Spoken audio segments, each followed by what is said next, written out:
Hello everyone and welcome to day 14 of our funded series journey. Today we got a setup in the London session. Let me walk you through the process. At the start of London session, we got the sweep of Asian highs and we also got a nice tap inside a 15-minute fair value gap.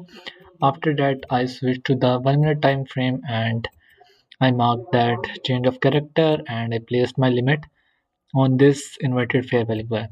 The price perfectly tagged us in. It was a sniper trade and it went around 5.46 hour in profit. But once again, spread 8 hour trade. Due to spread, our take profit 5 hour was right there and price reversed before that. So we did not get an actual 5 hour trade because of spread and I moved my stops to break even and we got stopped at break even, but we lost around $11.2 due to commissions. The commissions are really high on that, and after that, we did not get any setup inside the New York session because we did not get any retracement inside the point of interest that was way above there. So that's it for today, and I'll meet you guys in the next video.